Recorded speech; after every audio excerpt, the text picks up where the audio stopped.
keeping me up at night with your parties. Enjoy being shamed on the national news. In September 2020, the apartment next to mine was rented out to two young women, both students. After they settled in a bid, it turned out they wanted to have a party. No big deal, except Belgium was in full lockdown at this point due to COVID, and you were supposed to only have one fixed visitor over, but then again, to be young again, etc. So I didn't really care during this time. I was working in healthcare. I work with a mentally disabled, but I volunteered for the ad hoc COVID team, meaning I got called upon to attend to those residents who were sick and needed quarantining or were effectively diagnosed with COVID. This meant pretty long working hours, and I spent about 10-50 hours a day at work with a full-hour bike ride to and from work. Needless to say, I was pretty tired pretty much all the time, so I wasn't looking forward to the noise from a party. But I'm pretty chill and know that living in the city some noise is to be expected. So they are having their party and I can stand some noise and music, but this party was effing wild.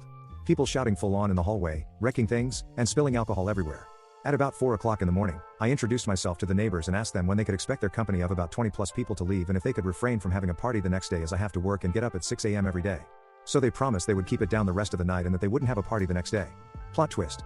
They didn't keep it down and they did have another party the next night and then did another one the day after. At this point, I'd been going a full 3 nights without sleep and was nearing neurosis. Every night I had talked to the girls and every night they would be full of apologies and stuff, but nothing would change. I also felt terrible when I had to enter their place because it would be packed with people and I work with some very vulnerable people at work who I wouldn't want to spread COVID to.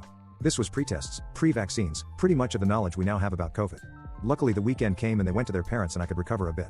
Suffice it to say I didn't like my new neighbors. During the next few weeks they refrained from big parties, but they would have a constant flood of people coming over during the night. And by constant I mean constant. Their bell would ring 70 times a night and people would always be coming or going and those people would be drunk and loud. Our communal hallway is pretty much an echo chamber because it's all stone and any noise will travel throughout the building. Basically, I couldn't rely on sleep at night. It drove me crazy. I could only sleep Friday through Sunday because then they would go off to their parents or whatever. I couldn't grasp how they could know this many people who would always be coming and going during one night while knocking on their door to complain about the noise.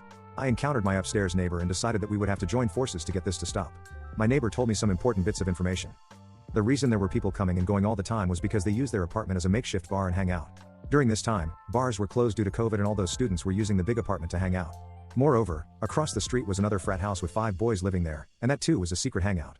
So people would hang out at those 2 places and cross the street if they wanted a different atmosphere or wanted to see their other friends, etc. And the boys from across the street would also come over 15 a night. Most visitors seemed to be law students or affiliated with them. Basically, our communal hallway was just a part of their cafe space now, so we tried talking to the girls, but then we started to talk to the visitors. None of them had any sympathy for us.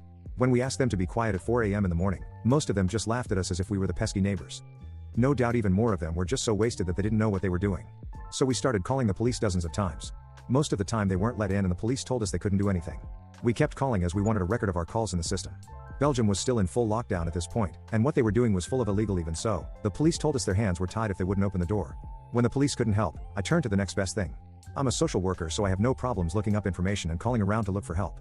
This is what I did in most places. Student unions, police, and town hall were understanding but couldn't really do much. So I acted on the suggestion of the upstairs neighbor and contacted one of the girls, Dean. I sent him a nice email about how I was sorry for bothering him and taking up his time, but I had this big group of students from his faculty ganging up every night and maybe he wanted to know about it since they were breaking every possible COVID rule that existed at that time. Especially since me and my neighbor were about to go to the papers with this story, as secret lockdown parties were becoming a thing in the papers. At this point, this Dean called me back right away and we had a nice talk about our problems. He told me he was on it. So basically what he did was call the law student girl and her parents. Big drama ensued and we finally got to sit down with the girls and they finally sounded like they were sorry. Tears were shed, for which I had no patience for, to be honest.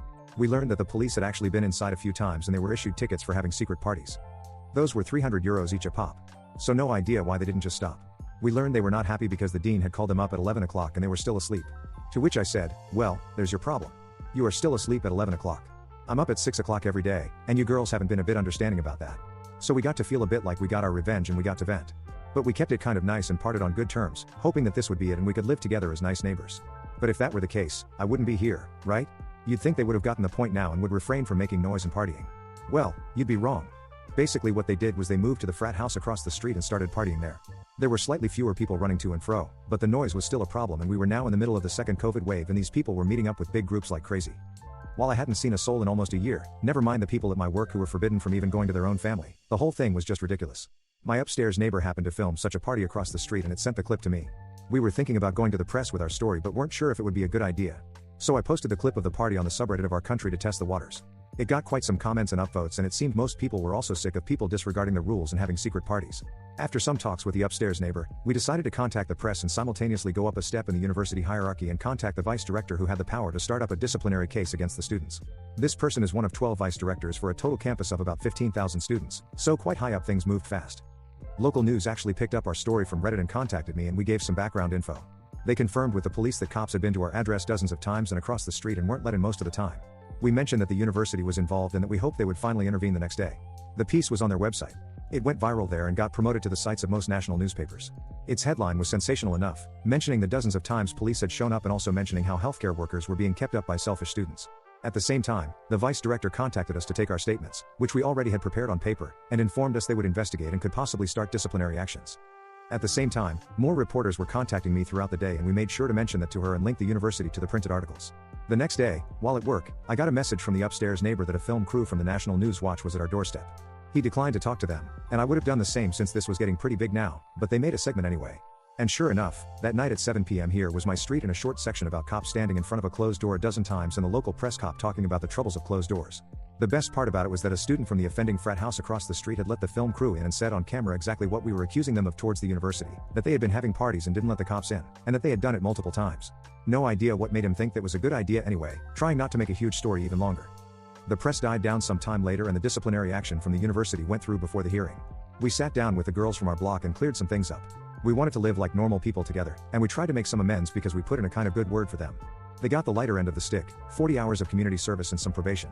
The guys across the street got 80 hours each and each had to write us a letter of apology, which I thoroughly enjoyed reading every time I got one. The sad part is that most of them sounded just like dumb young kids. But that was after getting called out on the news and being part of a disciplinary action.